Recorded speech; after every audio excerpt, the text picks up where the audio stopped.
Pues en realidad vamos a continuar una jornada de derechos humanos que hemos tenido hoy en la Academia Diplomática de México, el Instituto Matías Romero, para aprovechar una obra fantástica que se está presentando por primera vez en México.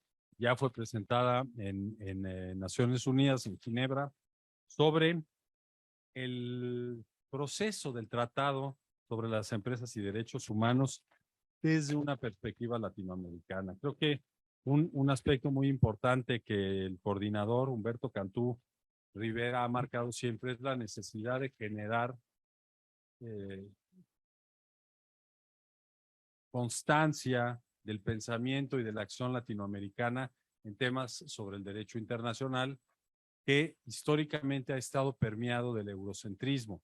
Entonces, aportar también el pensamiento, las realidades latinoamericanas a un proceso de negociación me parece de un gran valor, y vamos a hablar mucho sobre este libro y los aspectos que contiene están necesariamente asociados a ese proceso. Me da mucho gusto dar la bienvenida, en primer lugar, a Humberto Cantú Rivera, quien es el coordinador y coautor del libro que se presenta hoy. Este es un libro de la editorial Tirán Leblanc. Lo tenemos aquí a la salida, a la venta para todos ustedes. No corran, ahorita van a ir corriendo después de la presentación por él, porque es realmente muy atractivo el libro. También está con nosotros y le doy la bienvenida a la coordinadora del programa Futuro del Trabajo y la empresa de la Fundación Avina, Diana Figueroa Prado. Diana, bienvenida al Instituto Matías Romero, y al representante de la Oficina del Alto Comisionado de las Naciones Unidas para los Derechos Humanos en México, a Guillermo Fernández Maldonado Castro. Guillermo, bienvenido al Instituto Matías Romero también. Entonces, vamos a tener una tarde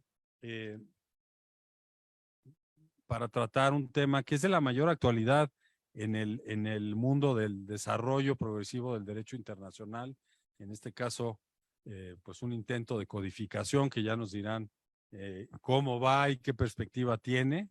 Se trata de pues de la vinculación de las empresas al mundo de los derechos humanos para garantizar el cumplimiento de estos, para ayudar a que el Estado garantice ese cumplimiento de los derechos humanos por la operación de las empresas. Estamos hablando de empresas transnacionales principalmente, pero hay otro tipo de empresas.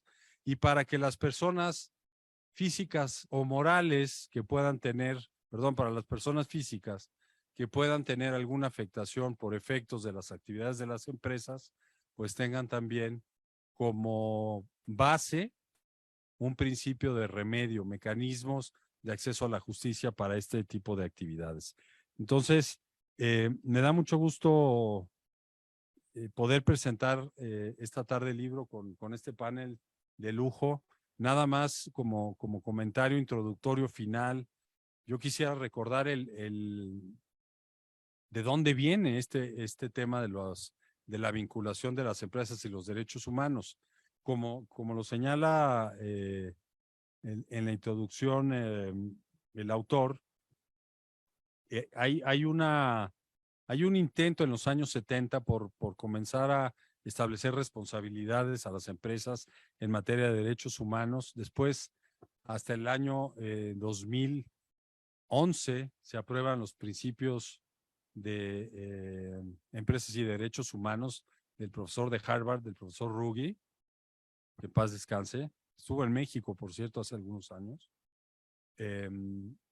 Y cuando estábamos en ese proceso, hablo en términos de cancillerías, países en el mundo multilateral, en Ginebra, estábamos empezando a conocer y a familiarizarnos con los principios del profesor Ruggie, los principios que fueron adoptados por el Consejo de Derechos Humanos. Pues de pronto viene una fuerza muy potente y obliga prácticamente a muchos países a tomar la decisión de apoyar a dos países del sur global, que fueron o que son Sudáfrica y Ecuador, quienes a partir de casos nacionales, pero con impactos gigantescos, se suman para emprender una resolución que a la postre da el mandato para que se trabaje hacia una convención en materia de empresas y derechos humanos. Yo, como les dije en la mañana, en ese momento en México que estaba empezando a vincularse con mucho mayor pues energía, pericia técnica en el mundo de los derechos humanos, de estas generaciones de derechos humanos, de los instrumentos de segunda y tercera generación, pues veíamos muy bien el tema, pero sí nos encontramos un poco arrinconados por el hecho de que a 2 años y medio, 3 años de que habían salido los principios y de que los estábamos trabajando en el ámbito local en México, pues es un trabajo gigantesco con distintos sectores para volverlos familiares, digamos, a la cotidianidad del trabajo de las empresas. Pues viene esta situación y desde luego apoyamos la iniciativa, pero pues ya nos dirán ahora nuestros invitados qué suerte ha corrido esta iniciativa y cuáles son un poco los puntos difíciles de las negociaciones desde una perspectiva latinoamericana. Entonces, pues bueno, esa es una muy breve introducción. Vamos a darle la palabra a Diana Figueroa Prado. La voy a presentar formalmente. Ella es coordinadora del programa Futuro del Trabajo y la Empresa en la Fundación Avina. Desde agosto del 19 es representante e investigadora para México, Centroamérica y el Caribe del Centro de Información sobre Empresas y Derechos Humanos.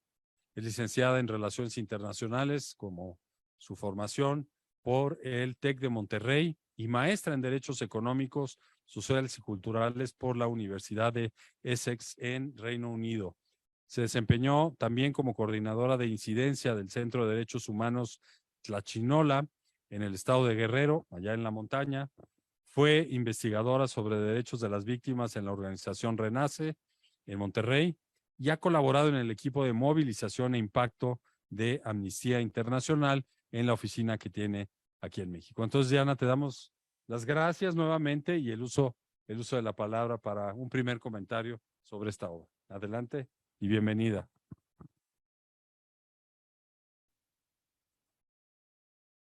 Se lo lleva.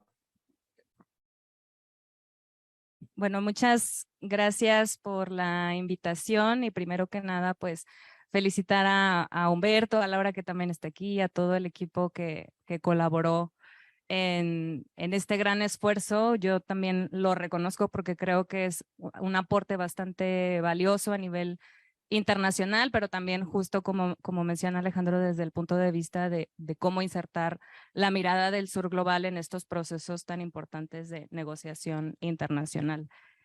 Yo me voy a enfocar un poquito más en el tema de la participación de la sociedad civil y bueno, pues ya escucharon que yo formo parte del programa del futuro del trabajo y la empresa en Fundación Avina, pero no voy a hablar solamente o exclusivamente del tema de trabajo, porque en realidad pues esta materia pues es muchísimo más amplia y por supuesto los incluye, pero de cualquier manera pues un poco como para encuadrar, ¿no? Este breve comentario. Pues primero que nada también tenía como algunas preguntas que plantearnos en relación a las negociaciones, partiendo desde que pues muchas veces la toma de decisiones y las intervenciones en estos espacios internacionales de negociación de tratados, de resoluciones, etcétera, pues están marcadas por la desigualdad en la participación. Pues muchas de quienes asisten pues son instituciones o a veces individuos o empresas, estados incluso en el orden internacional que son privilegiados y pues vemos que en realidad pues con mucho esfuerzo algunos otros actores pues están ahí pero no son la mayoría y ahí por ejemplo yo les haría la pregunta de qué es lo que necesita una víctima de abusos en contextos empresariales para poder asistir a estos espacios, ¿no? ¿Qué es lo que nos imaginamos que necesita?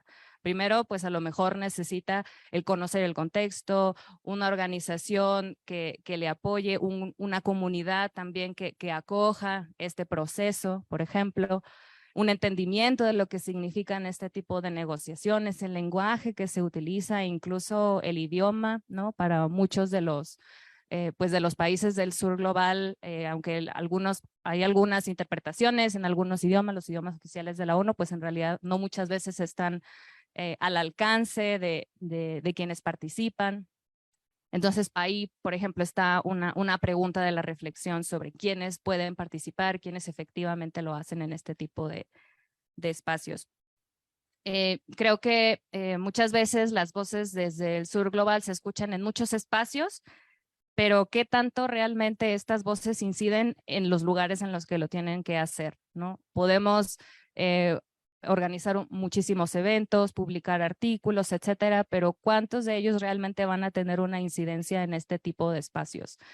¿Y qué se necesita para que quienes lo tengan que escuchar y realmente lo incorporen en el proceso de negociación y en los textos, en este caso del tratado? ¿Qué es lo que se necesita para que eso se instale? Y es por eso que creo que esta aportación del libro es muy relevante, porque justamente trata de poner en un esfuerzo muy concreto estas miradas desde una reflexión muy, muy detallada de cada uno de los aspectos que tienen que ver con el tratado, pero que en lo general creo que nos habla de, pues, de la necesidad de poder organizarnos y tener ciertos elementos que puedan sustentar y dar mayor potencia a estas miradas desde el sur global. Algunas cuestiones que normalmente son subrayadas, específicamente ya en el proceso del tratado por la sociedad civil, pues muchas están relacionadas, o creo que el gran énfasis está en el aspecto relacionado con la reparación del daño. Más allá del objeto, creo que cada vez que nos encontramos con algún punto que es difícil de mover en la negociación, muchas veces se relaciona con la capacidad que va a tener el tratado para poder decir si las víctimas, cuándo y cómo tienen acceso a esta reparación. ¿Y por qué también se centran en esto? Pues justamente porque a veces, pues ustedes seguramente conocen los procesos de debida diligencia en derechos humanos de acuerdo a los principios rectores de Naciones Unidas. En la práctica son pocas las empresas que lo implementan, y quienes lo implementan pues en realidad tenemos como pocos resultados positivos, tenemos poca evidencia de que realmente funciona, y es por eso también que el tratado de alguna forma es un instrumento para poder dar concreción a que esos procesos tengan resultados esperados para las personas, ¿no? Tanto para prevenir como para reparar. Otro de los elementos que se pone sobre la mesa justamente es de alguna forma la defensa del Estado por parte de la sociedad civil. Sobre todo al señalar los fenómenos de captura corporativa y también pues dotar ejemplos específicos, estudios de caso, que las mismas víctimas participen en el proceso para dar estos ejemplos y fortalecer el rol del Estado.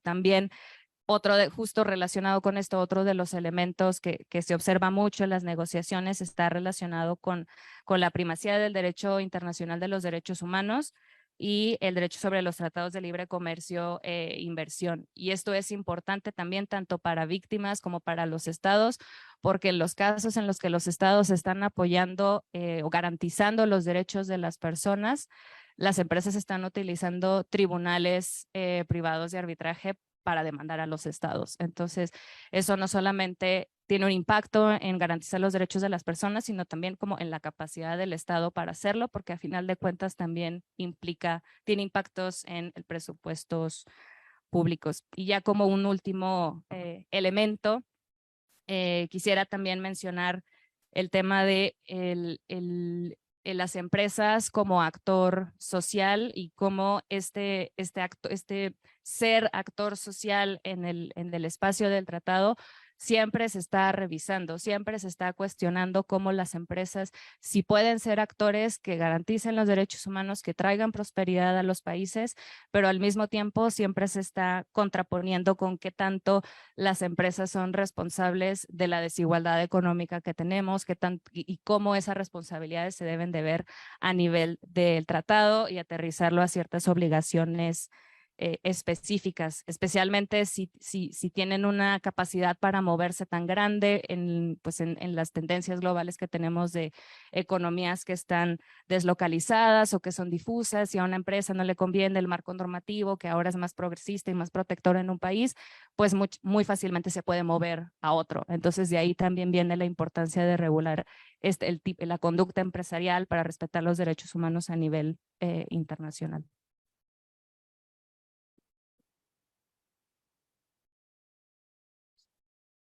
¿Ya? Bueno, muchas gracias, Diana, por esta primera intervención en donde pues tratas un tema muy importante, entre otros, ¿no? Mencionas la incidencia de los países del sur global y qué querrían, es decir, qué incidencia querrían tener. A ver si después nos compartes realmente cuál es la incidencia que se fijan como estrategia de negociación y de resultado en el tratado los países del sur global, y si es la misma para todos los países del sur global. Creo que la empresa como actor social tiene una historia en nuestra región, pues que queda de ver realmente, y lo menciona también Humberto en la parte de la introducción. Esta empresa, la United Fruit Company en América Central y en parte de Sudamérica, ¿qué hubiera pasado si en ese momento se le hubiera podido demandar? ¿Por qué se le hubiera demandado? ¿Qué sanciones se le hubieran impuesto? Entonces, ante la evidencia de todas las maniobras que llevaba a cabo en todos los ámbitos de la vida de muchos países, pues uno se pregunta si no tenía ningún tipo de límite, o cuando se le quiso imponer, pues resultó lo que resultó, ¿no? En algunos países. Entonces, bien importante el ver hoy en día que estamos ante una posibilidad de establecer mejores, digamos, códigos de conducta entre empresas productivas y derechos humanos, y el Estado de por medio, ¿no? Porque el Estado al final es quien tiene que garantizar los derechos humanos. Pero bueno, vamos a escuchar ahora a nuestro segundo invitado, a Guillermo Fernández Maldonado Castro. Como mencioné, él es el representante del Alto Comisionado de Naciones Unidas para los Derechos Humanos en México. Él es abogado, maestro en Administración Pública y doctor en Derecho. Anteriormente ha colaborado como asesor en derechos humanos del Sistema de Naciones Unidas en Ecuador. Se ha desempeñado como subdirector de la Unidad de Derechos Humanos en la misión de la ONU para Afganistán. Ocupó diversos puestos de responsabilidad en la misión de la ONU para Guatemala y colaboró en la Comisión de la Verdad y en la misión de observadores de la ONU en El Salvador. Trabajó también como asesor legal del Comité de Relaciones Exteriores del Senado en el Perú y como asesor de la Comisión Especial sobre las Causas de la Violencia y Alternativas de Pacificación en Perú. Entonces, Guillermo, muchísimas gracias por estar con nosotros. Esta es tu casa y esperamos tenerte para próximas ocasiones también aquí, pero por lo pronto vamos a escucharte en torno a esta obra que presentamos esta tarde. Gracias, bienvenido. No, muchas gracias por la invitación y por las palabras. Los que tenemos un poquito más de edad tenemos ciertas ventajas porque podemos contar anécdotas, ¿no? Y de hecho, como mencionaba, cuando yo era asesor en derechos humanos en Ecuador, fue precisamente cuando se presentó esta iniciativa con el embajador Luis Gallegos, que era embajador de carrera y era el embajador en Ginebra ante el Consejo de Derechos Humanos. Y yo puedo dar testimonio además de que no es que cumpliera, digamos, una instrucción dentro del marco del gobierno, sino que era un convencido del tema hasta hoy, ¿no? Y luego fue canciller de Ecuador, y en el cual además compartimos foros parecidos a este, pero en las etapas muy iniciales, donde ni por asomo se pensaba en ese momento que iba a tener el desarrollo y el interés que tiene hoy. Y creo que es algo que es importante destacar, la evolución que ha habido en el ámbito internacional. Es decir, derecho internacional tradicional es un espacio cerrado para estados soberanos, donde la posibilidad de influir desde sociedad civil era remota, o la posibilidad de una persona de exigir sus derechos no tenía subjetividad internacional. Entonces, estamos en un momento sumamente importante, diría, de interacción, donde obras como esta son fundamentales. Y lo digo por algo que está realmente al final de lo que iba a decir, pero lo voy a poner sobre la mesa ahora mismo. Y es que estamos en un contexto de profunda polarización, no hablo de México, no hablo de la región, hablo del planeta, donde además es muy difícil tender puentes, donde hay enormes intereses con una enorme capacidad de tergiversar información, de corromper, de ejercer violencia.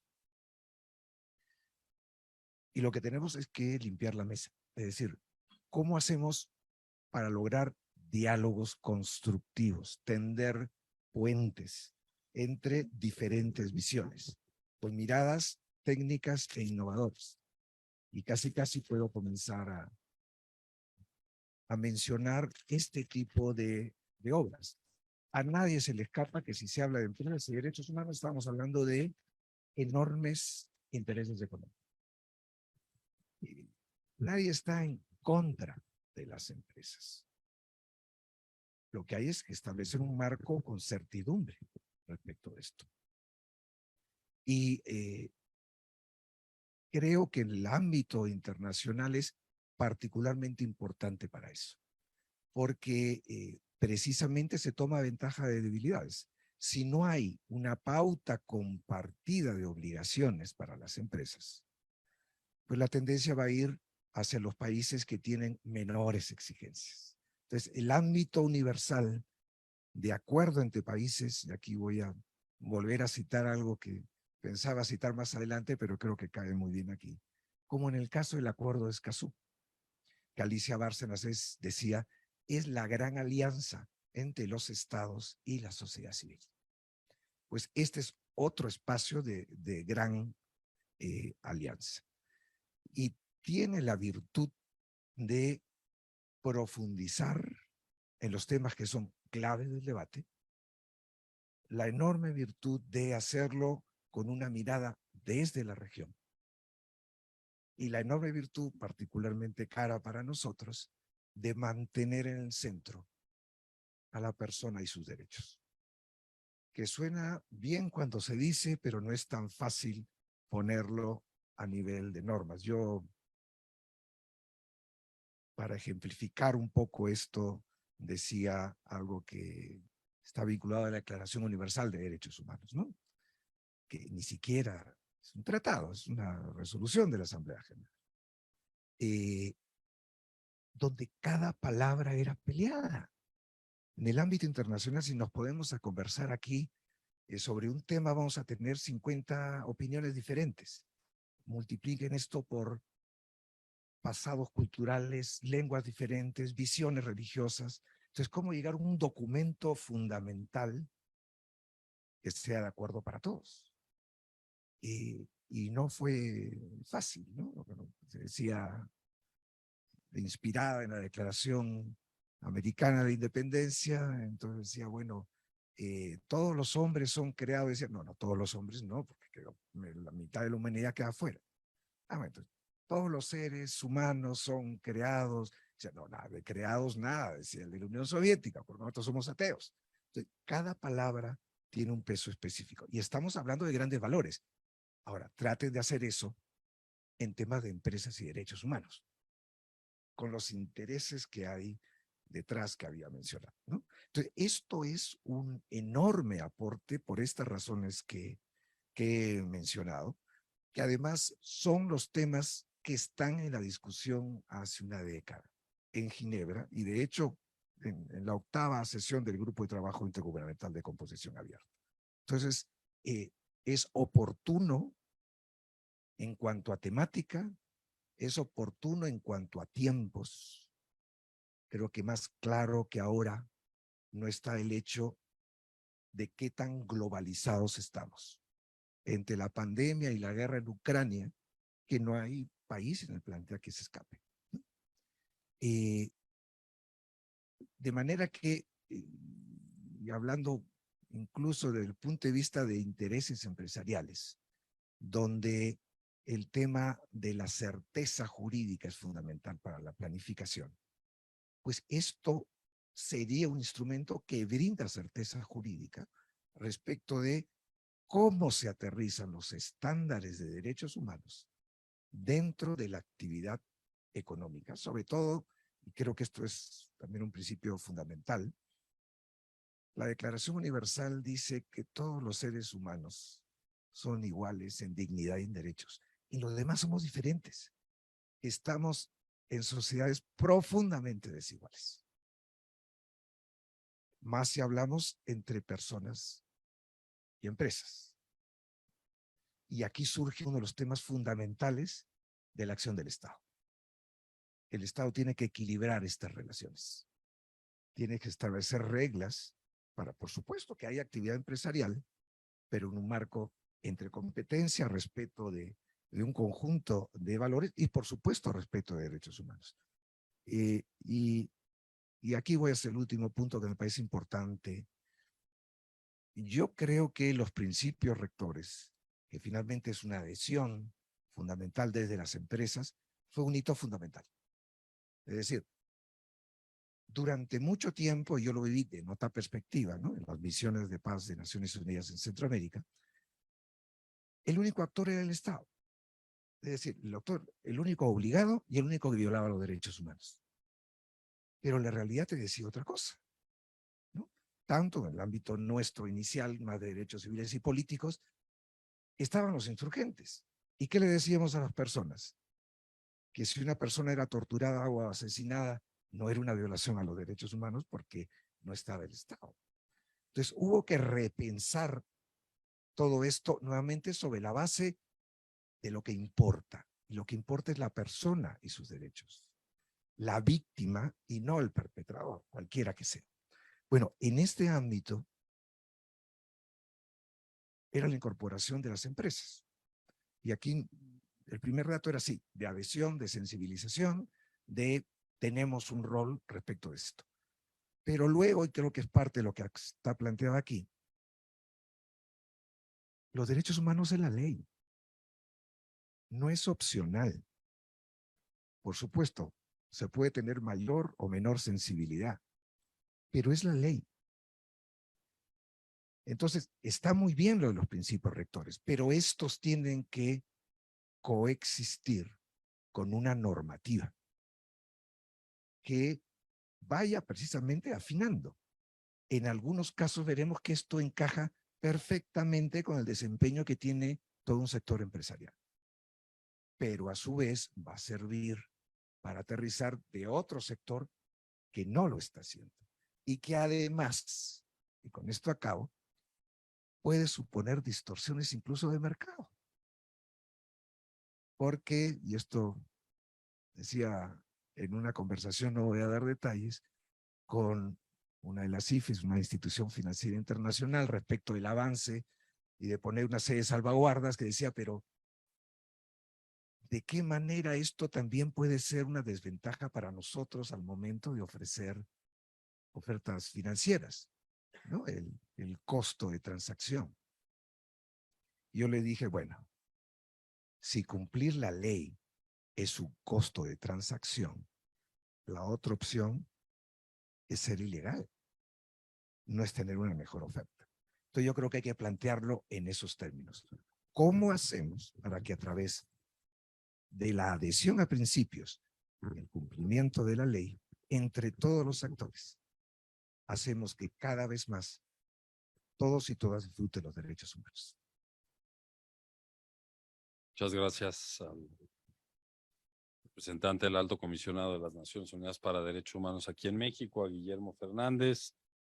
Desde luego hay una especie de, no sé si es un dilema como tal, pero cuando los países promueven la parte económica y comercial para atraer inversión extranjera, para el asentamiento de empresas, productivas, que generan empleos, que afectan positivamente ciertos entornos, pues habría que establecer también mínimos en materia de derechos humanos como parte del, digamos, del paquete de llegada, porque muchas empresas buscan certidumbre, pero certidumbre para su inversión, Estado de Derecho para su inversión, y el Estado en contraprestación debería pedir esa certidumbre para efectos de garantizar los derechos humanos, ya sea del medio ambiente, de las personas que trabajan, de la comunidad a la que afectan. En fin, hay una serie de variables ahí que se tienen que considerar.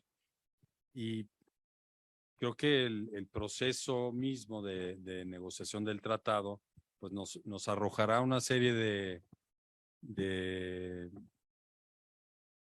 puntos de vista distintos. Guillermo mencionaba que estamos viviendo un momento de evolución muy grande en el ámbito internacional, pero pensando en la codificación del derecho internacional, yo diría que estamos viviendo un momento muy difícil para poder aprobar un tratado, primera cosa, por las 194 realidades en medio de ideologías, luchas comerciales, guerra, diferentes niveles de desarrollo para implementar las normas que se están negociando. Y luego el tema de la vinculación al instrumento internacional y la implementación en el ámbito nacional.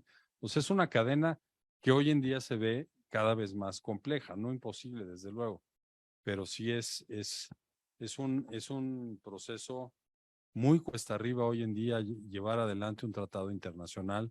De ahí que ha proliferado el soft law, las directrices, en fin. Pues yo quisiera preguntarle a Humberto, además de darle nuevamente la bienvenida y de felicitarle por esta obra de la cual pues nos había compartido avances, ideas desde hace ya algún tiempo, que nos comparta en un primer comentario parte de la motivación de la obra y de las negociaciones, porque tú has estado en la sala de negociación. Entonces, lo voy a presentar brevemente. Él es profesor de la Facultad de Derecho y Ciencias Sociales y director del Instituto de Derechos Humanos y Empresas en la Universidad de Monterrey.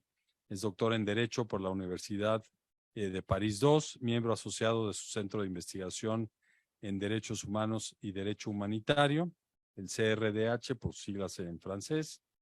Desde el 2015 colabora como asesor experto de la Delegación de México ante el Grupo de Trabajo Intergubernamental de la ONU, encargado de elaborar un tratado internacional sobre empresas y derechos humanos, en el Consejo de Derechos Humanos. También ha asesorado a instituciones nacionales e internacionales en esta materia. Es también director general de la Academia Latinoamericana de Derechos Humanos y Empresas, afiliada a la asociación, a la Global Business and Human Rights Scholars. Es miembro del consejo editorial de la revista Business and Human Rights Journal y fue miembro del grupo de estudios sobre empresas y derechos humanos de la ILA, la International Law Association. Entonces, estamos frente a una persona con enorme experiencia en estos temas, desde la academia, desde la práctica y desde el estudio del derecho. Adelante, por favor. Muchas gracias, Alejandro. Me da muchísimo gusto estar en esta primera ocasión en el Instituto Matías Romero. Es un lugar que siempre desde lejos se venera como la base de la diplomacia mexicana, y qué honor estar aquí en esta primera ocasión presentando este libro, que también es la primera vez que lo veo en físico. No lo había visto hasta el día de hoy, entonces también me tiene por esos dos motivos muy emocionado. Muchas gracias por la hospitalidad para tener este evento aquí, y gracias obviamente a mis colegas y amigos Guillermo y Diana también por acompañarme en este espacio. Y yo quisiera comenzar justamente hablando un poco de por qué surge el libro y qué busca hacer este libro, ¿no? Este libro surge por un motivo en particular, y es que durante los 8 años que ha tenido este proceso hasta la fecha, toda la discusión, sin falta, se ha dado no en francés, no en italiano ciertamente, no en español, se ha dado en inglés. Y las tradiciones jurídicas y el lenguaje jurídico, los conceptos jurídicos son sumamente distintos. Entonces, la primera motivación que me llevó a pensar en esta idea hace ya varios años fue justamente por qué no tenemos una aportación en español y sobre todo, por qué no tenemos una aportación desde América Latina. Entonces, se imaginan que fue un trabajo un poquito arduo conseguir a más de 20 autoras y autores de 9 países distintos de la región que creyeran en el proyecto, que fueran pacientes conmigo, porque también el tema de editar un libro es un poquito complicado. Matías Romero con la revista seguramente lo conoce muy bien. Y bueno, era un primer esfuerzo por lograr capturar este debate en este idioma y desde esta región. Para mí eso era fundamental. Pero también tenía una misión un poco distinta, que era servir como punto de referencia para la negociación del proceso para los estados latinoamericanos. ¿Por qué? Porque en muchas ocasiones, durante los 8 años que he podido acompañar este proceso desde la sala, he notado que en muchas ocasiones falta a veces esa acción directamente de los estados de América Latina.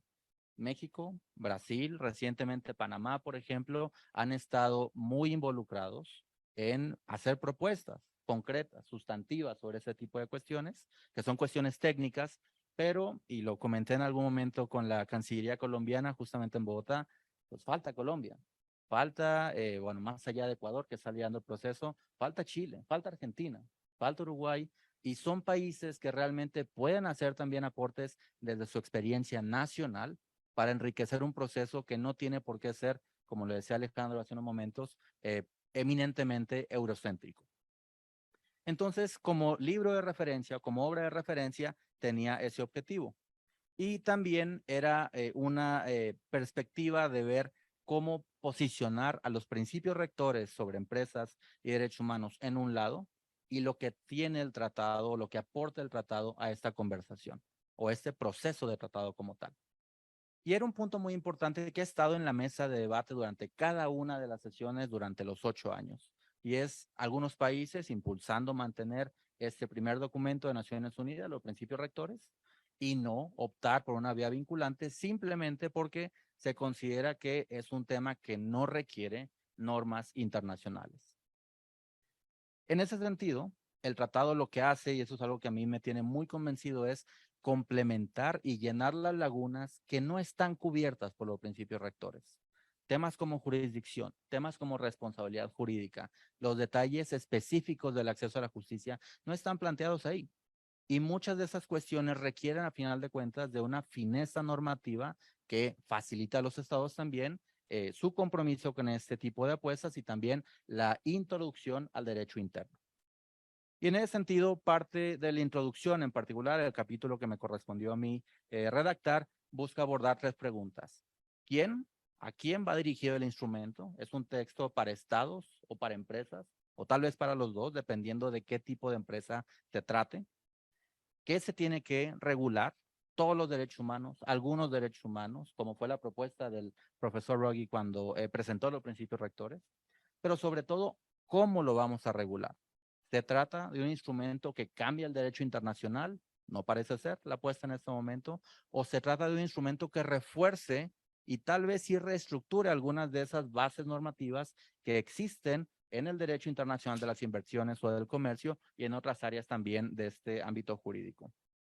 El libro toca varias cuestiones. Toca primero que nada el tema de la prevención, que es fundamental en este proyecto y en este proceso y en el ámbito en sí. Si una empresa no puede prevenir los impactos adversos, debe tener consecuencias jurídicas y ciertamente financieras también.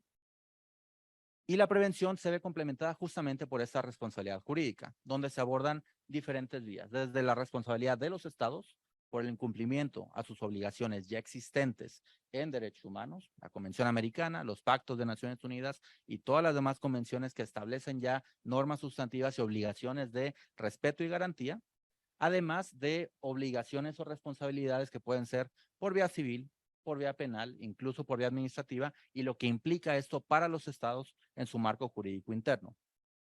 El libro aborda cuestiones como la jurisdicción, un tema tan interesante si se ve desde las dos perspectivas, derecho internacional público y esta soberanía y competencia del Estado frente a la visión desde el derecho internacional privado. Bueno, ¿qué pasa cuando una persona tiene que presentar, por ejemplo, una demanda civil cuando hay un caso que tiene estos componentes extraterritoriales. Y esa conversación me parece que es muy importante para la región, porque así como muchas veces se intenta acceder a los tribunales de los estados de origen de las empresas, también es cierto que existen oportunidades para que el litigio sea a la inversa, que sea que las empresas muchas veces tengan que rendir cuentas en el lugar donde se cometió el daño. Pero son opciones normativas que están ahí y donde la conversación entre la jurisdicción y los regímenes de jurisdicción desde el internacional público o el internacional privado pueden ser, a final de cuentas, cuestiones muy complejas, pero muy interesantes para ver cómo impulsar modelos que faciliten el acceso a la justicia.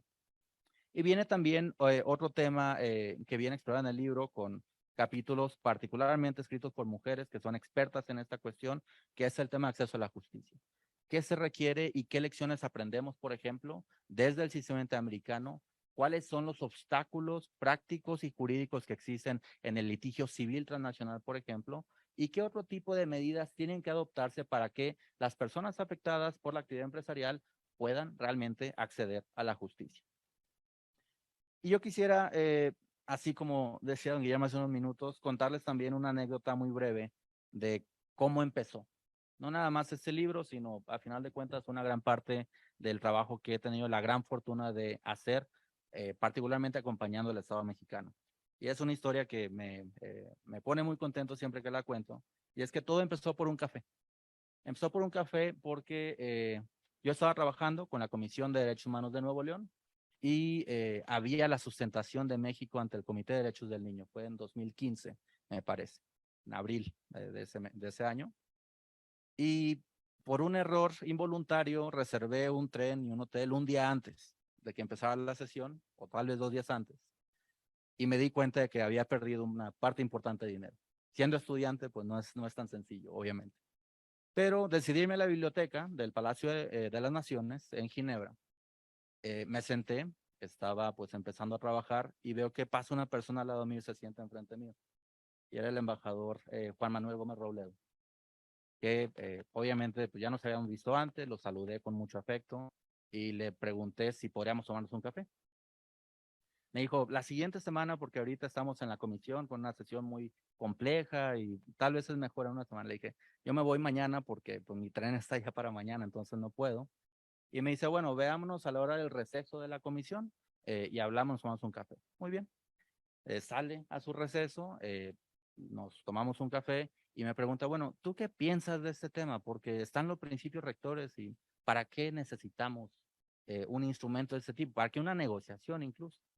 Y yo le dije muy honestamente, y creo que sigue siendo una postura que tengo, no estoy 100% convencido de que sea la única opción, pero sí es una opción que vale la pena tomar en cuenta porque a final de cuentas hay un límite de los principios. Y en ese momento me dijo, bueno, ¿por qué no buscas a Mariano Olivera, justamente, para que te integres a la delegación en la primera sesión? Entonces fue una circunstancia muy excepcional y bueno, pues eso derivó justamente en todo este proceso y en esta obra que se presenta el día de hoy.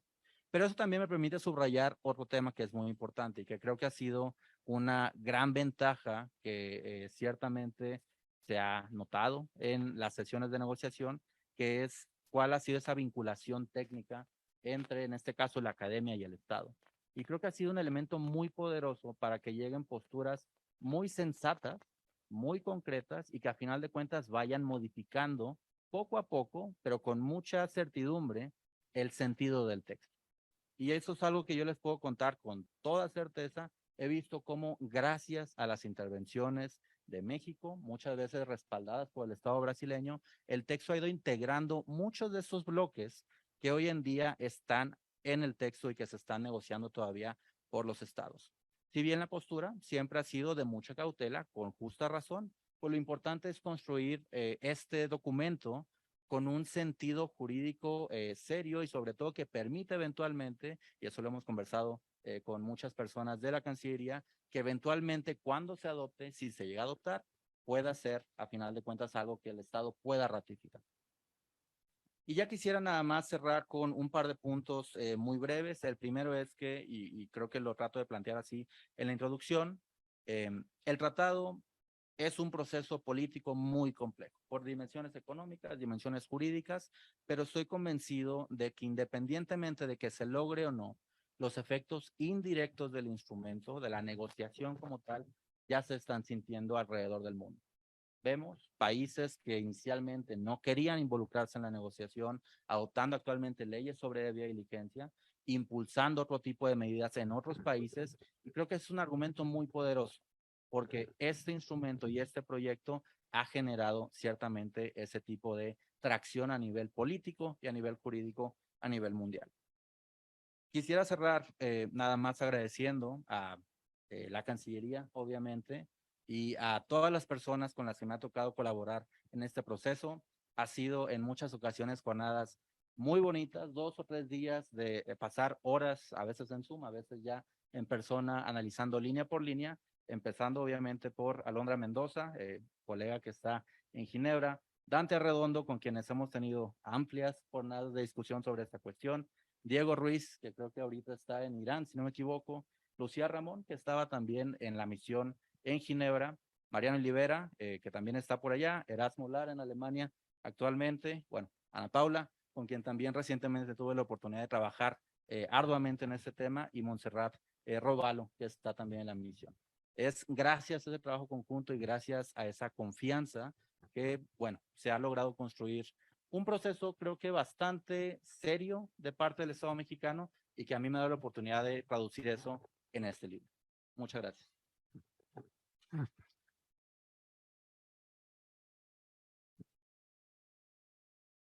Muchas gracias, Humberto, por esas referencias también, porque yo un poquito saliéndome de la presentación del libro, estamos ante un auditorio principalmente de personas que se están formando para el Servicio Exterior Mexicano, y es importante mencionar esto, ¿no? No nada más por parte nuestra, aunque lo hacemos, el profesionalismo que se adquiere en el Servicio Exterior Mexicano es muy alto. Y en el tema jurídico, donde México, desde sus principios de política exterior, pero también una convicción como nación de promover el derecho internacional como un garante de la estabilidad del sistema internacional, pues es permanente. Entonces, siempre que se tome una decisión de apoyar un proceso para elaborar un tratado, pues habrá trabajo detrás en la parte de investigación, en la parte de ejecución diplomática, y muy importante en la inclusión de otros actores. Mencionábamos en la mañana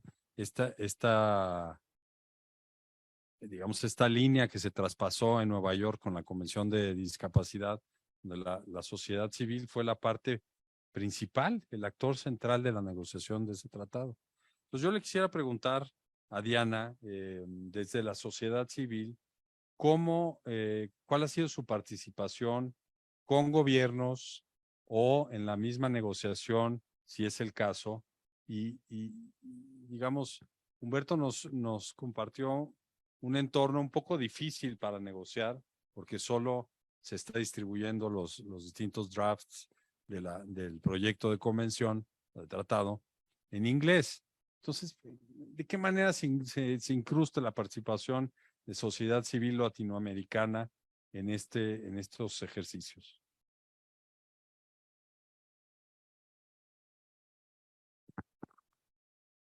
Ahora, muy bien. Bueno, gracias por la pregunta, Alejandro. Voy a tratar de responder a la pregunta desde un ámbito más amplio de quienes participan en el proceso del tratado. Y por ahí pues voy a mencionar algunas de las coaliciones o grupos que siempre están presentes en el proceso, y quizá algunas de las acciones que tienen en el marco del tratado.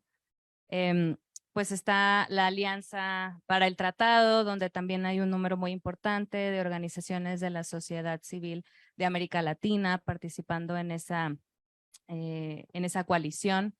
También está la campaña global para reclamar la soberanía de los pueblos, desmantelar el poder corporativo y poner fin a la impunidad, que esta coalición pues se integra un poco más, además de sociedad civil, pues también por representantes de comunidades de pueblos indígenas, comunidades campesinas, personas trabajadoras, etcétera, un poco más diversa desde ese punto de vista. También está la red DESC, la red de derechos económicos, sociales y culturales, que es una red de organizaciones de la sociedad civil desde el ámbito nacional, internacional, nacional y más local, que también tiene un alcance global, pero donde también muchas de las organizaciones que pertenecen a esta red y que desarrollan procesos de análisis y de incidencia conjuntos, pues muchos de ellos también pertenecen sobre todo a América Latina, África y Asia. También está pues el grupo de feministas por un tratado vinculante, que pues como lo entenderán, pues precisamente su labor principal es justamente tratar de insertar una perspectiva de género y de la diversidad, no nada más en la negociación, sino como mencionan, pues justo en cómo se está redactando el tratado, ¿no? Que también era algo que mencionaba por acá Guillermo. Y bueno, otra que esa, por ejemplo, sí es particularmente regional, es la Coalición Africana por la rendición de cuentas. Todas estas organizaciones, redes, tienen normalmente su función es agrupar las distintas realidades que tiene la sociedad civil en los distintos países a través de, por ejemplo, compartir el trabajo que están haciendo, tanto a nivel de materiales de comunicación, estudios que se hacen específicamente sobre algún sector económico o sobre algunas comunidades o alguna región.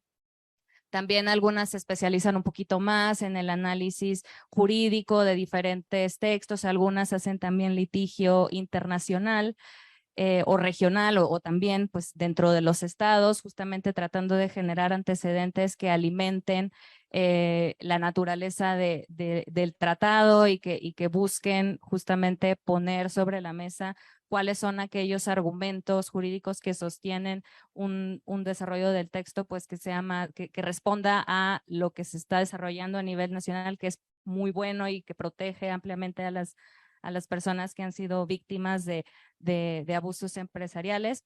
Y a partir de este intercambio, pues se van organizando también en sesiones de discusión, sesiones de planeación, se comparte información pues con diferentes actores, ¿no? A quienes tienen acceso, algunas organizaciones tendrán acceso a, no sé, un espacio muy específico como la Comisión Interamericana de Derechos Humanos.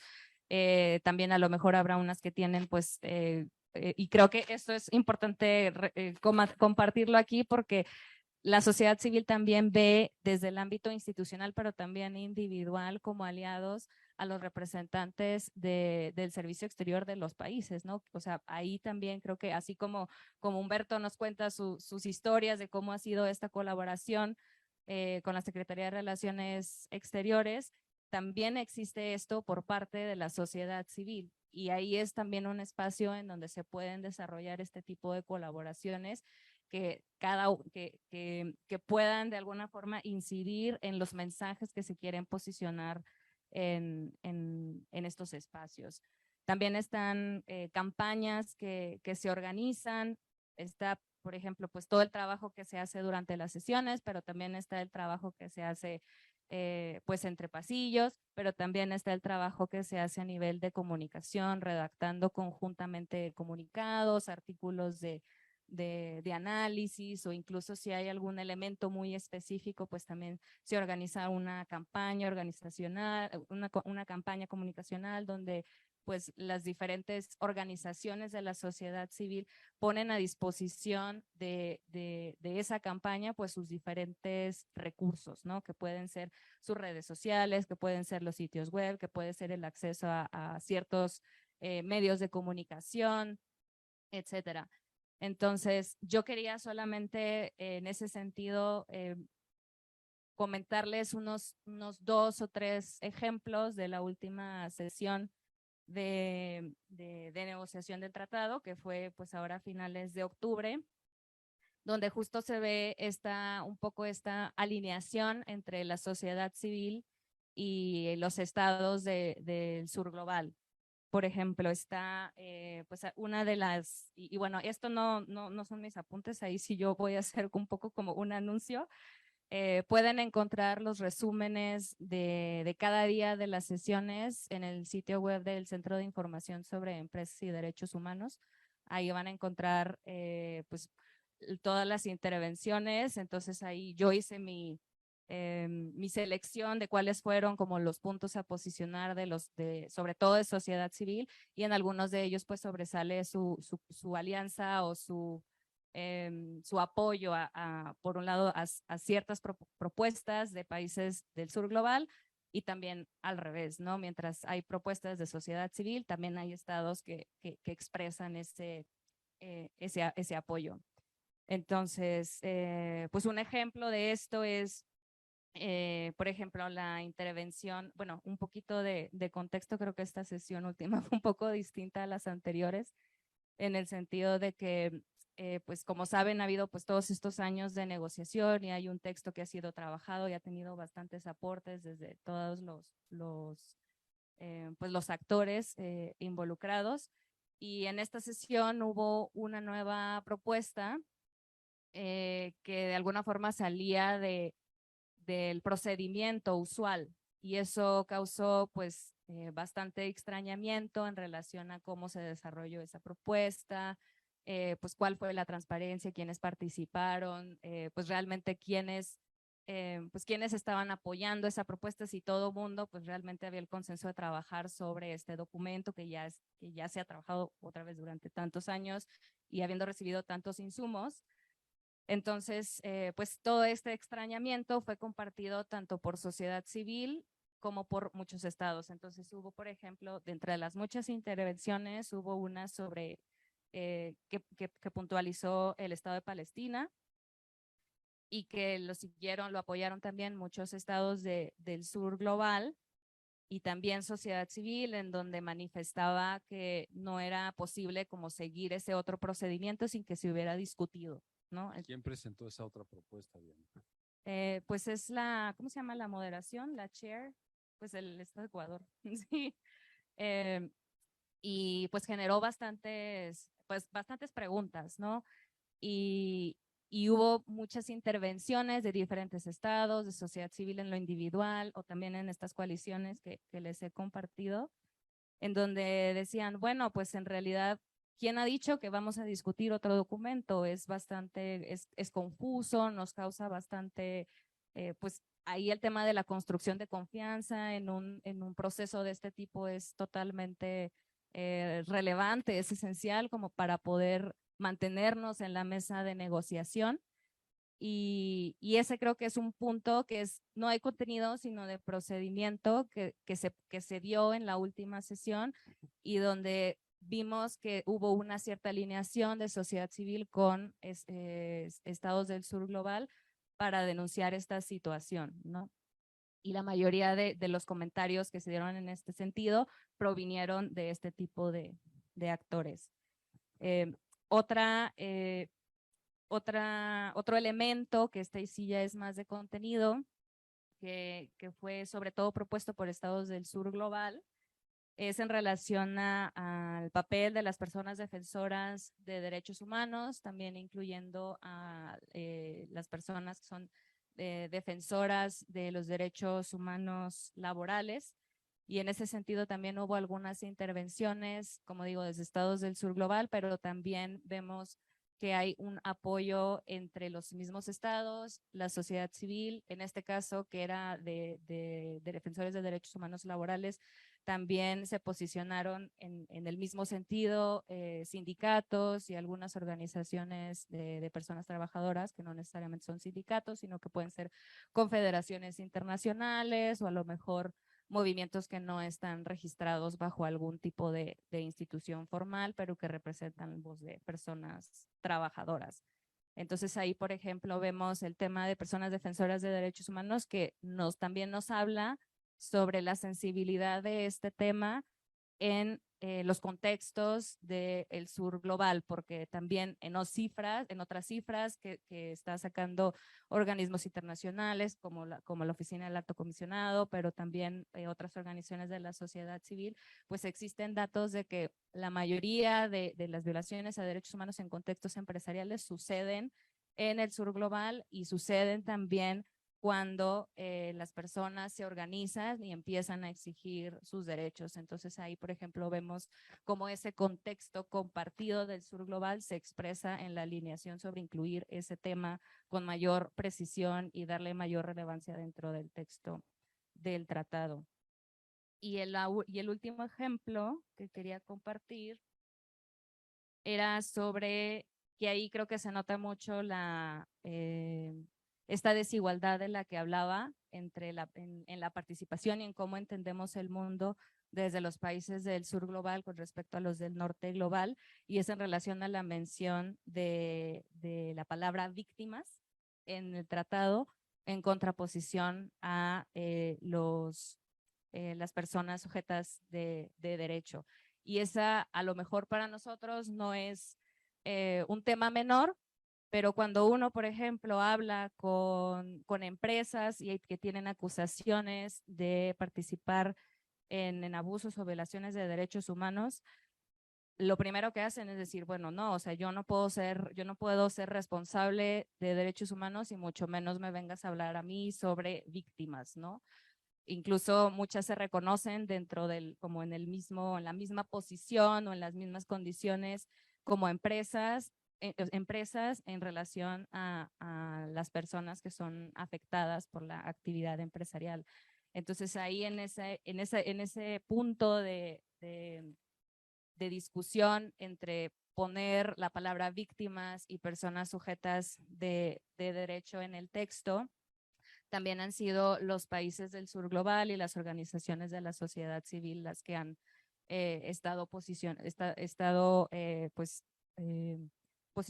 esa perspectiva y ahí particularmente, por ejemplo, el gobierno de Estados Unidos tiene una posición como muy dura en contra de esta propuesta. Entonces ahí son algunos ejemplos de la última Muchas sesión. gracias. Gracias por este comentario.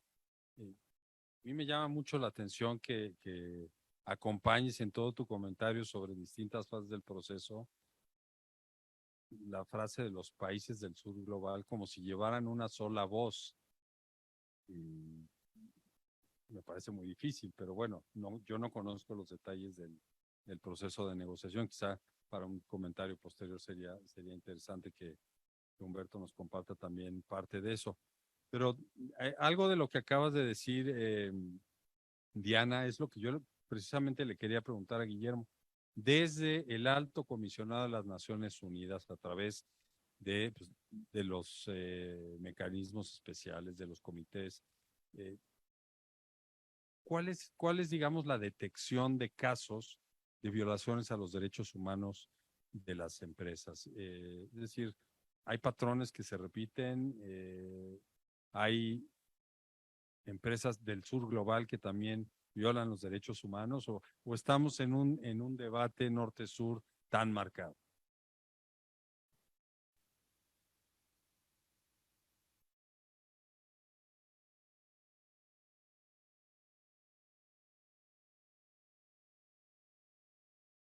¿Sí? Lo primero es reconocer que los derechos humanos es un campo en constante evolución, ¿no? Ya el tema de empresas y derechos humanos es relativamente nuevo. Pero creo que es interesante en el sentido de incorporar actores no estatales en el mundo de derechos humanos, pero yo diría en los dos sentidos. Es decir, algo conversábamos justamente en el camino. Por un lado, porque pueden ser un factor tanto negativo como enormemente positivo respecto a la situación de derechos humanos. De la misma manera con que nosotros señalamos que no debe haber estigmatización en contra de defensoras de derechos humanos, tampoco debe haber respecto al sector empresarial. No todas las empresas son iguales. Al contrario, se pueden perder grandes aliados si se trata o se coloca inmediatamente en la vereda del frente en contra de todas las empresas.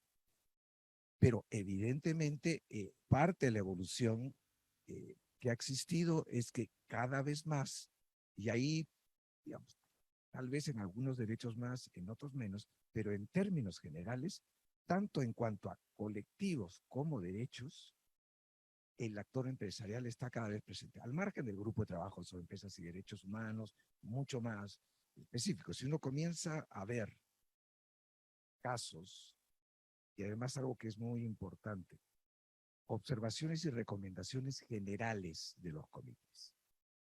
¿Por qué? Porque precisamente la dificultad de llegar a una serie de acuerdos, pues muchas veces queda en una redacción que sea admisible para la mayor cantidad de estados, pero cuyo alcance no se sabe.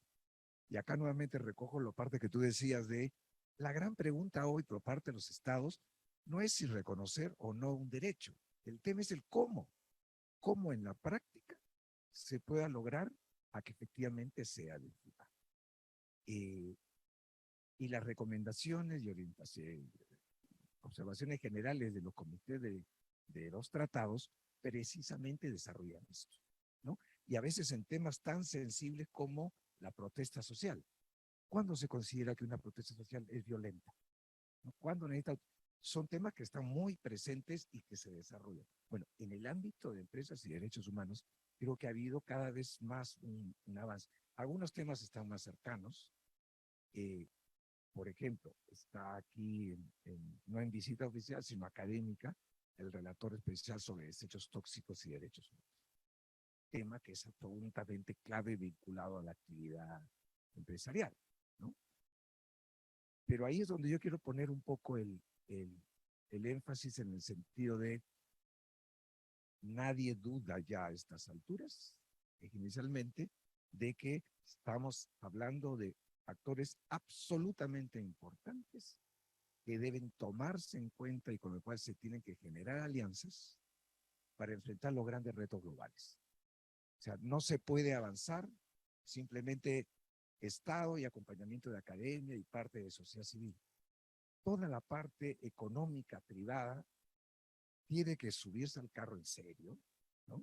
Y no con una visión corporativa, sino de país, ¿no? Y eso supone, por lo tanto, también respecto del rol en el tema de derechos humanos. Y creo que cada vez más uno revisa en el marco del examen periódico universal de Naciones Unidas, en el marco de reportes y respuestas por parte de informes a los comités de los tratados, cada vez más hay recomendaciones o menciones específicas respecto del rol que pueden tener las empresas y, por supuesto, los roles negativos que han tenido en la... Y aquí creo que hay algo que es fundamental y es, no hay que confundir instrumentos con objetivos. La ley, el tratado internacional, la política pública, son instrumentos. La finalidad es la persona y sus derechos. Incluso si vamos un poquito más allá, como va la evolución legal y jurisprudencial, ya estamos hablando de ríos o la naturaleza como sujetos de derechos independientes, inclusive del ser humano. Y aquí es donde volvemos al tema central. Las personas no sienten ningún beneficio de una ley, una política pública o un tratado internacional, sino simplemente la práctica. Ahí está el reto central. Hay un enorme papel por parte de los estados, pero esto con la magnitud de los retos que hay, que son globales, requiere, yo diría, de un tipo particular de desempeño empresarial, que es el que tenemos que buscar todo esto. Entonces, el monitoreo de lo que ocurre debe partir de una constatación de la realidad. Y la realidad es que nuestra región es la más desigual, la más violenta del planeta. No voy a hacer necesariamente un nexo de que porque es desigual es violenta, pero evidentemente hay factores de ahí. La CEPAL, parte de las reflexiones que hizo en el marco de la pandemia, ¿por qué somos la región más impactada del planeta por la pandemia? Y lo que plantea, y nuevamente entramos al ámbito claramente económico, es tenemos que cambiar el modelo de desarrollo. Es el modelo de desarrollo el que ha generado esta desigualdad. Y dentro del modelo de desarrollo está hablando de un modelo de desarrollo más inclusivo, con enfoque de género y de derechos, con respeto al ambiente. Y si estamos hablando de modelo de desarrollo, estamos hablando de rol empresarial, muy claro. Entonces, sí, tenemos que entrarle a todos estos temas e identificar lo que no ha funcionado para tomar medidas para corregir. Ahí viene digamos, los instrumentos con que se cuentan, fundamentalmente desde el Estado, pero en esta construcción con sociedad civil y academia, para decir, bueno, ¿necesitamos o no un tratado internacional sobre esto? Esto quiere decir, ¿está funcionando bien el desempeño estatal, sobre todo de las grandes empresas, con lo que hay, o no es suficiente? Y ahí podemos dar una serie de ejemplos, ¿no? Entonces, si necesitamos, ¿qué se necesita para que funcione? Y esto debe ser algo que los estados hagan de manera solitaria, o precisamente es algo de construcción participativa, un rol central de la academia, sí participación de las que expresen sus intereses, ¿no? Dentro de un marco que tiene que ser respetado por todos. Y vuelvo a decir, es fundamental para mí que llegar, por eso se habla de estándares internacionales, algo que se puede exigir en todo el planeta de la misma manera. Si no, ahí empiezan las distorsiones. Gracias por este comentario también a Guillermo. Pues en realidad de tu comentario surgen muchas más preguntas, ¿no? Yo pienso, ahora que te escuchaba en las empresas de tecnología, las más sofisticadas hoy en día, que difícilmente se pueden llevar a rendir cuentas ante una jurisdicción tradicional, digamos, nacional. Y por otra parte, pues también tenemos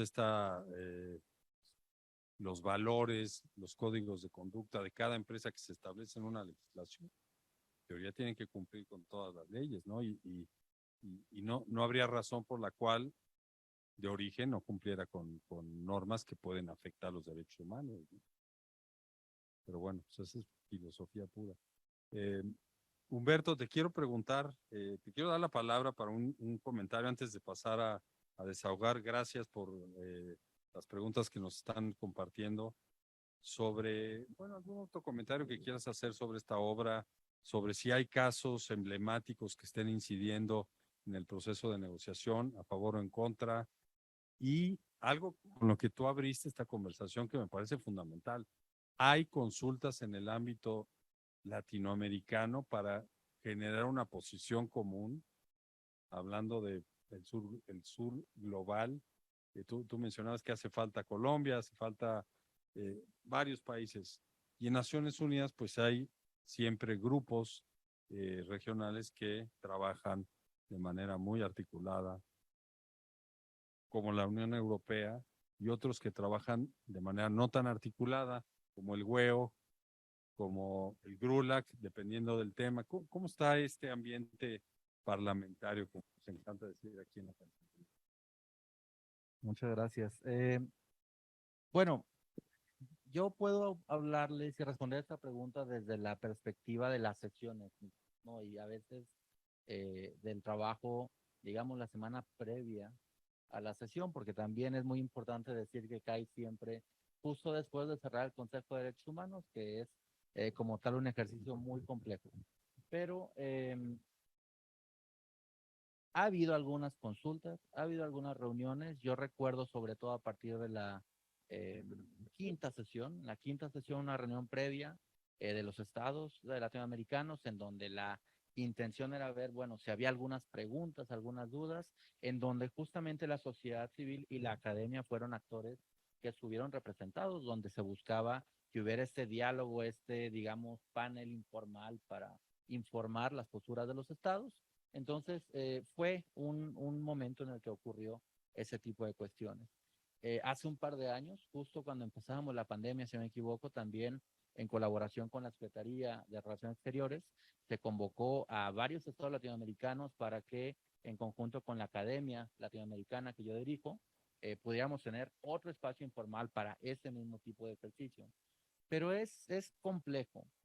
Por una parte, porque no todos los países de la región tienen el mismo interés sobre el tema, y eso es bastante notorio. Ha habido países que, debido a su postura política, obviamente, van impulsando más una lógica apegada a los principios rectores.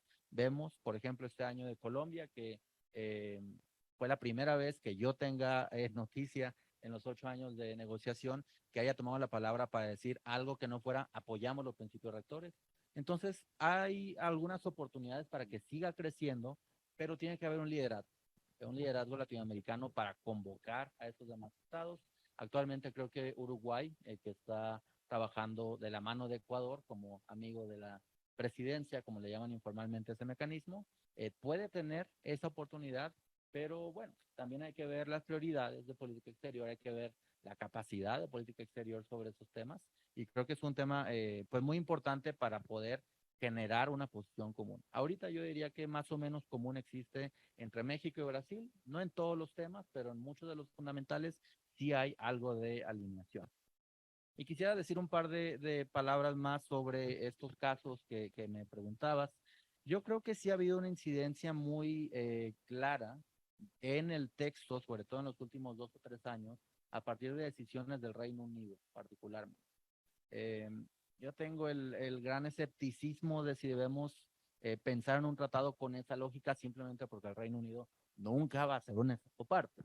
Y tampoco hay muchos países que sigan, a final de cuentas, esa tradición jurídica.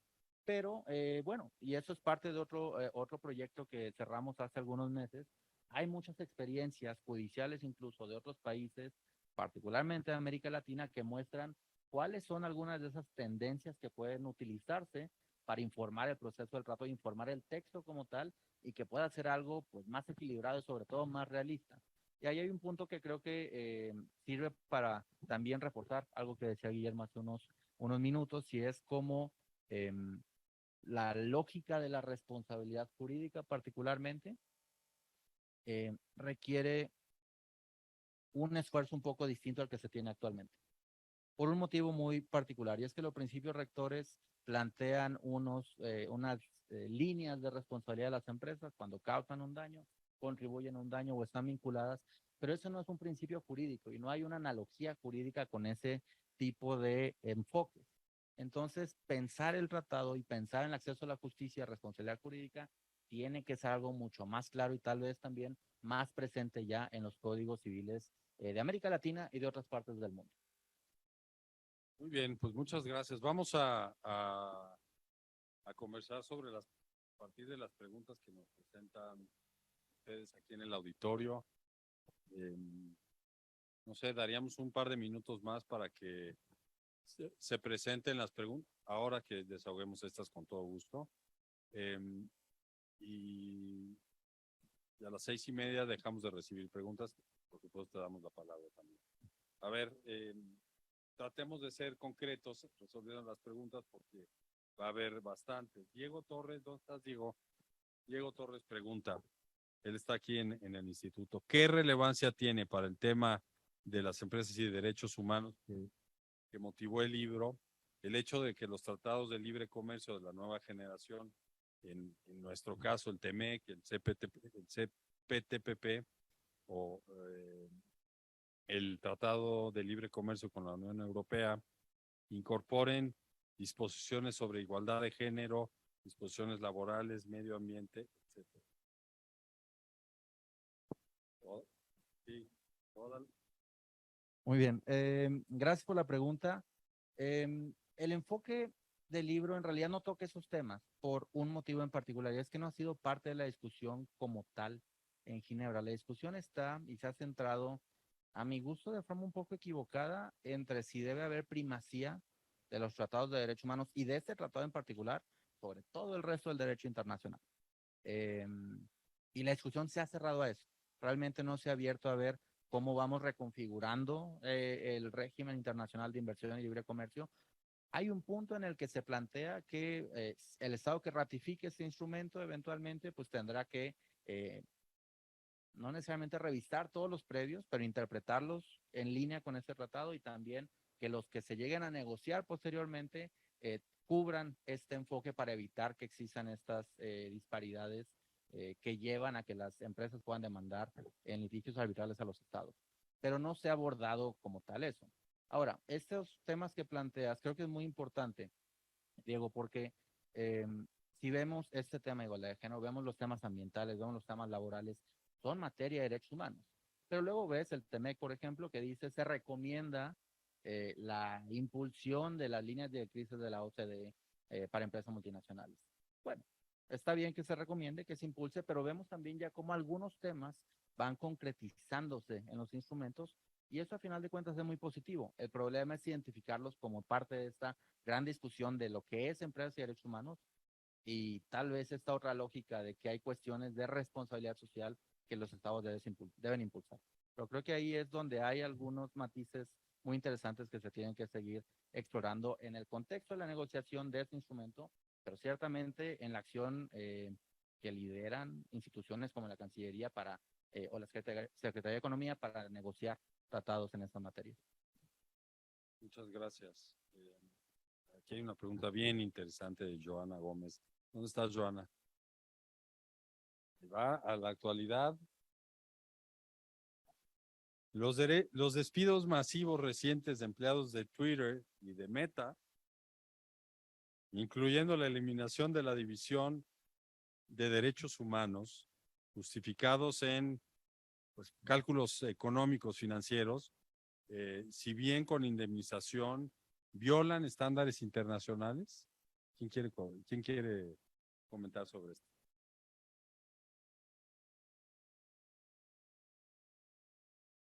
Está muy buena. Gracias, Joana. Es súper reciente, gracias por la pregunta, Joana.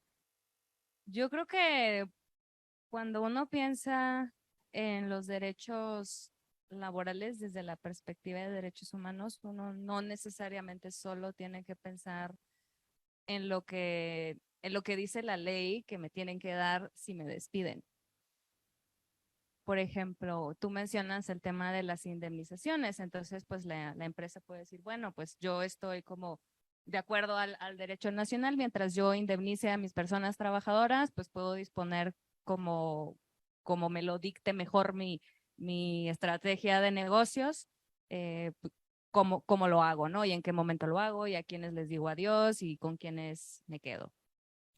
Y eso creo que es justo el cambio de paradigma que estamos buscando en relación a la responsabilidad de las empresas. ¿Y por qué lo menciono? Porque justamente esta perspectiva un poco más legal de las cosas nos está diciendo, bueno, en realidad la empresa está haciendo lo que dice la ley y no hay nada más que hacer, pero ¿qué pasa si a lo mejor vinculamos el tema del derecho al trabajo y qué pasa cuando nos despiden? Si también lo pensamos en términos de cuáles son mis planes de vida, qué impacto tiene esto en mi derecho a un nivel de vida adecuado. O si pensando a la persona como individuo, pero también a su entorno más cercano, también eso qué significa, por ejemplo, para el derecho a la salud, ¿no? Si yo tengo alguna cuestión de salud o algún familiar cercano que a lo mejor depende de mí, ¿eso qué significa o sea, como impacto a ese derecho? ¿O qué significa también respecto al desarrollo mío como persona?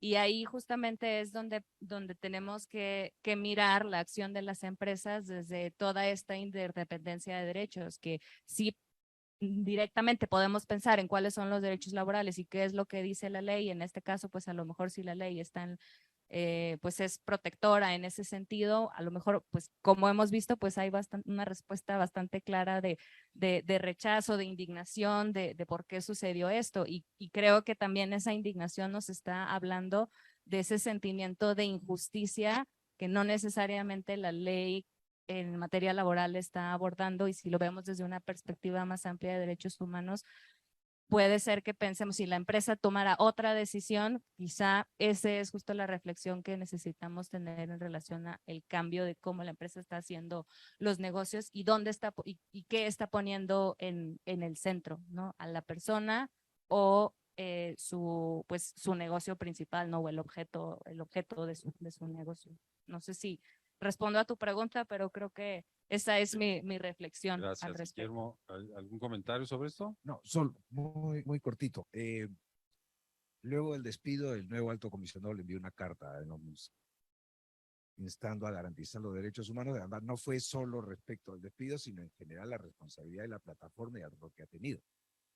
Pero digamos que lo que me gusta de este nuevo alto comisionado, digamos, es primero no tiene curva de aprendizaje porque viene de propio Naciones Unidas, que no pasaba necesariamente con los anteriores, ya, y una de sus cualidades por las cuales supuestamente fue elegido es porque es muy operativo. Claro, y la carta ha salido casi inmediatamente abierta, y espero que sea un estilo, ¿no? De rápidamente actuar sobre no perder el momento, ¿no? Pero un poco para rectificar. Precisamente las normas y estándares internacionales son con los que se comparan las medidas internas, ¿no? Entonces, lo legal no necesariamente está alineado ni es compatible. Una cosa además puede ser arbitrario y sobre eso podemos dar una serie de ejemplos hasta en la Segunda Guerra Mundial. Hitler y Mussolini no fueron golpe de Estado, ¿no? Fueron gobiernos elegidos democráticamente y pasó lo que pasó. Sí. Muy bien, gracias. Hay dos preguntas que se parecen mucho, las voy a plantear como una. ¿Hasta qué punto se toma en consideración a las empresas, a la iniciativa privada, y cómo se pueden involucrar en la negociación del tratado? ¿Cuál ha sido la experiencia en este proceso, Humberto? Estas son preguntas de Miguel y de Diego. ¿Dónde están Miguel y Diego que preguntaron esto? Gracias. Muchas gracias.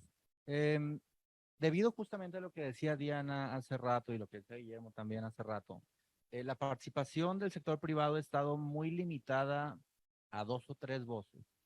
La Organización Internacional de Empleadores, por una parte, la Cámara de Comercio Internacional, el US Council for International Business y ya. No hay empresas en la sala como tal, y lo que hacen estas organizaciones es básicamente invitar abogados corporativos estadounidenses principalmente a tomar la palabra y plantear lo que ellos consideran que es el derecho internacional. Muchas veces me parece, y de forma demasiado respetuosa, de forma muy errónea, pensando que a veces una decisión incluso de segunda instancia de una corte estadounidense es el estándar internacional que existe. Bueno, tal vez sí, tal vez no, no voy a decir lo que pienso sobre eso. Pero más allá de eso no hay participación.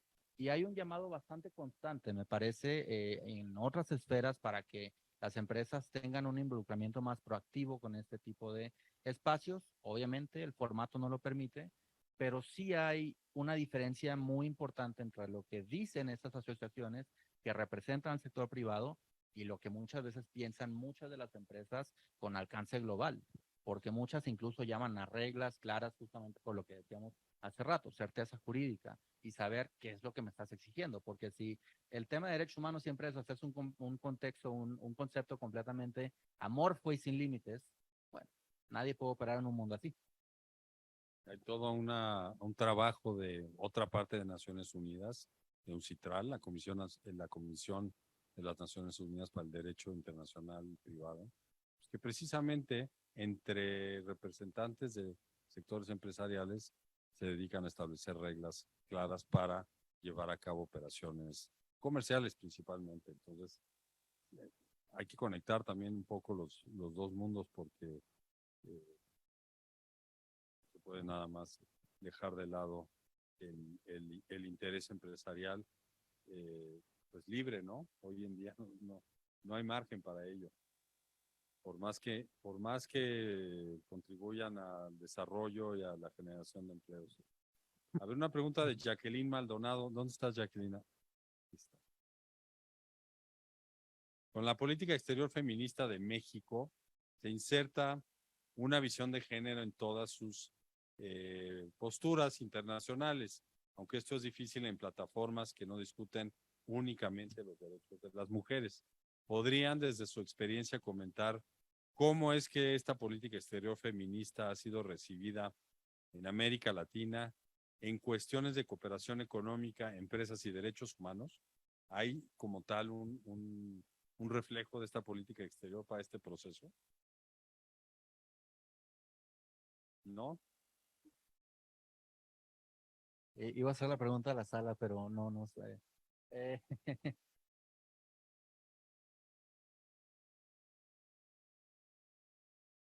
Es decir, a ver la Cancillería, ¿dónde está? Esto es del instituto. Bueno, a ver, Ana Paula Lavalle, que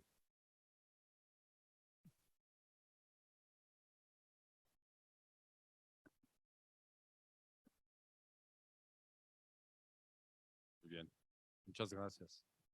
¿Qué pasó?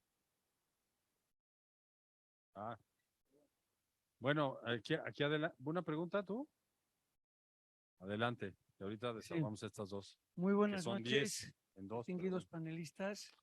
Soy Íñigo Lanchares, soy catedrático de la Universidad de Anáhuac y soy un poco defensor de los derechos de la infancia. Me encuentro con que las declaraciones de derechos humanos son preciosas, ¿verdad? Son proclamaciones, muchas veces programáticas. Los estados las constitucionalizan, pero luego no hay en la realidad una efectividad de los derechos humanos. Un derecho subjetivo, si no cuenta con garantía, pues es un fraude. Tiene que exigírsela a la otra parte para que haya efectividad en ese derecho subjetivo. Yo tengo que decir aquí que he impartido clases de Derecho Internacional Público, he impartido talleres de gobierno corporativo, qué bonito, ¿verdad? El gobierno corporativo, el comité de ética, el oficial de cumplimiento, es precioso todo. Pero yo tengo que decir que, como dice el refrán, cada uno habla de la feria según le va en ella, y a mí me ha ido mal. Me ha ido mal, porque yo tengo 2 hijos que han sido discriminados, violentados en sus derechos, 2 niños, en una escuela internacional aquí en México, con la protección del Estado de la escuela. Estoy hablando del Liceo Francés de Polanco. Mis hijos fueron violentados, fueron discriminados y no hay manera, créanme, que no hay manera de reparar los derechos de mis hijos. No hay principio de interés superior de la niñez, no lo conocen los jueces, no conoce el MP, no conocen el principio, la perspectiva de infancia. No la conocen. Yo me he encontrado jueces de control que no conocen lo que es la COPRED. No me van a creer. No me van a creer. El juez de control número 26 de la Ciudad de México no sabía lo que era la COPRED. ¿Saben ustedes lo que es la COPRED? Es un órgano para prevenir y eliminar la discriminación. Entonces yo pues soy del lado pesimista. ¿Qué les tengo que decir? Yo he sido juez. Yo he sido juez en España. He sido juez de lo penal número 6.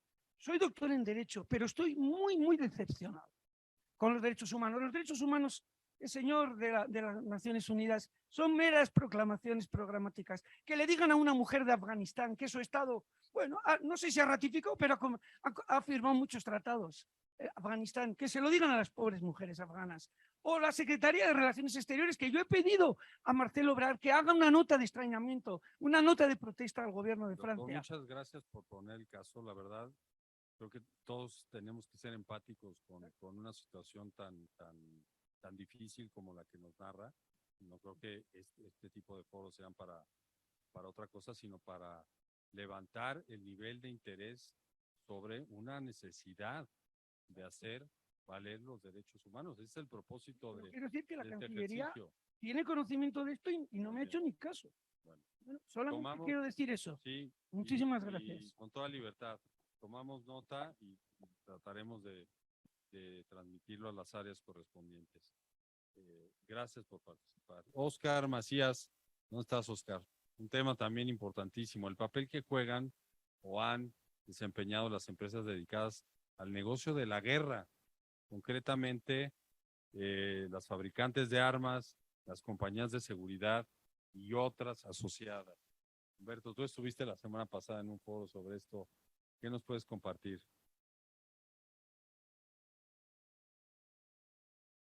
Bueno, antes de entrar a esa pregunta, nada más para no dejar sin contestar la de la perspectiva de género, recordando las últimas 2 o 3 sesiones, se ha impulsado e inclusión del lenguaje de género en el texto no se ha reflejado aún. Y ese es un tema, creo que pendiente. A veces se refleja con mucho detalle, a veces con muy poco detalle, pero es un tema que está en la mesa. Entonces, nada más para dejar constancia de que, al menos en el caso de México, y también es el caso, por ejemplo, de Panamá, se ha estado impulsando que haya esa perspectiva de género, de edad, entre otro tipo de cuestiones.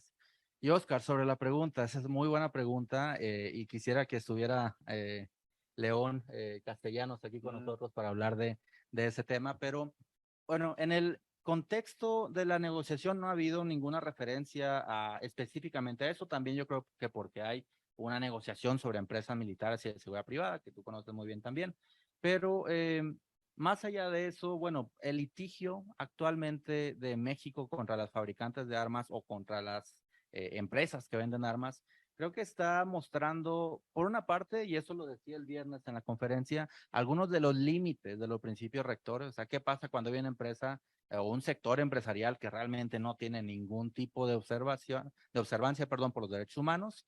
Y sobre todo, ¿qué tipo de medidas, como por ejemplo este litigio, pueden servir para cambiar un poco esa dinámica? Y parte de los puntos que resaltaba, al menos yo en mi intervención esta semana, la semana pasada, era que hay algunos elementos que plantean también una duda muy legítima. ¿Cómo puede una empresa fabricante de armas decir que que tiene una trazabilidad de minerales de conflicto, que es un tema muy difícil, muy técnico, y no puede hacer una trazabilidad de las armas que vende, o de las armas que fabrica y dónde termina, ¿no? Entonces, hay elementos ahí de discusión que creo que van a ser aportes muy interesantes para el marco jurídico nacional, seguramente para la discusión estadounidense, más ahora en contexto de elecciones, pero también para otros instrumentos internacionales y ver qué se puede empezar a generar o gestionar desde el ámbito multilateral. Muchas gracias. Joshua, ¿dónde estás? Aquí adelante. Joshua Castro nos pregunta, bueno, primero, ¿quiénes están participando por parte de México en la negociación? Pues la misión permanente, delegados de la Dirección de Derechos Humanos y eventualmente de la consultoría jurídica también se suelen incorporar a estas negociaciones. Pero la segunda pregunta y la tercera se las voy a compartir. ¿Cuál es el mayor reto que enfrenta la negociación en este momento de este instrumento? Y segunda, quizá para Guillermo, ¿qué avances ha tenido la iniciativa Conducta Empresarial de América Latina y el Caribe que lidera la Oficina del Alto Comisionado de Naciones Unidas para los Derechos Humanos? Muy bien, ¿cuál es el momento actual y el principal desafío? El momento actual, debo decir que esa ha sido la impresión cada año. El siguiente año es el bueno y seguimos esperando un año. Es el optimismo perpetuo, tal vez. El momento actual es un momento en el que por lo pronto ya entró Estados Unidos a la negociación, que no había estado en 7 años, básicamente. El año pasado intervino con posturas muy generales sin entrar al fondo. Este año entró al fondo. La Unión Europea promete entrar próximamente ya que tenga una directiva sobre el tema. Y América Latina sigue teniendo esa incertidumbre si se mete o no se mete al tema. Hay países de Asia, pocos que intervienen. China, que eso es algo que debía decir hace rato, a mí me parece muy curioso que siempre la clasifiquen como sur global. De sur no le veo nada y de global mucho, pero bueno, es de China.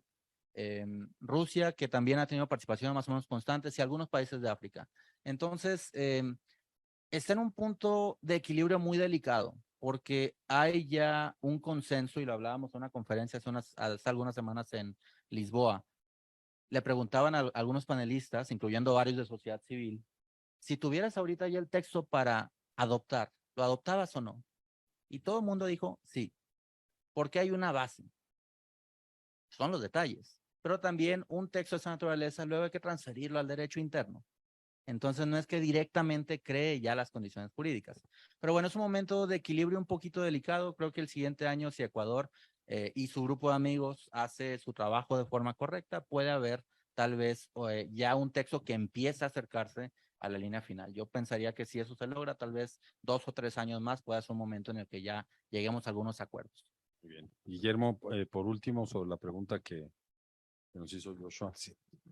Si me permite dar 2 pasitos atrás para Sí, claro, ligarlo en por favor. tema de la política feminista. Lo voy a ampliar un poquito, ¿no? Es decir, lo que debemos buscar es que no sea una frase al final de un discurso, ¿no? Con enfoque de derechos humanos, son temas técnicos. O sea, si realmente se quiere avanzar, pues hay que formar a todo el personal en cómo se aplica un enfoque de género. O sea, instrumentos que le permitan que efectivamente en todos los ámbitos de interacción sepa identificar esto respecto de los derechos de las mujeres, de la situación de las mujeres, cómo se lee, ¿no? Y eso supone un ejercicio adicional, ¿no? Lo del proyecto CERAL, digamos, es interesante por varios motivos. Primero, porque es regional, son 8 países, si no me equivoco. Segundo, son 3 agencias que participan ahí, ¿no? La OIT, nuestra oficina, y la OCDE, financiado por la Unión Europea. Y creo que precisamente ha generado una dinámica regional, ¿no? Una especie de cooperación sur-sur.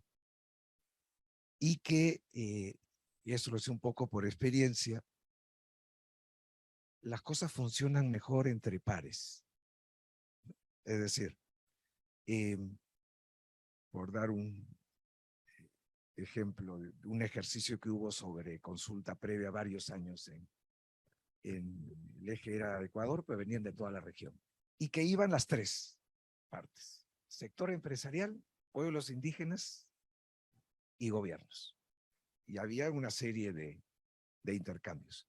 Los más ricos eran cuando hablaban, por ejemplo, entre la gente de los gobiernos, ¿no? Y habían cosas como, estamos pensando en Bolivia, si hacemos la consulta previa sobre leyes, pero no sabemos cómo hacer. El de Colombia decía, nosotros hacemos acá hasta sobre normas administrativas. Yo digo, pero ¿cómo hacen esto?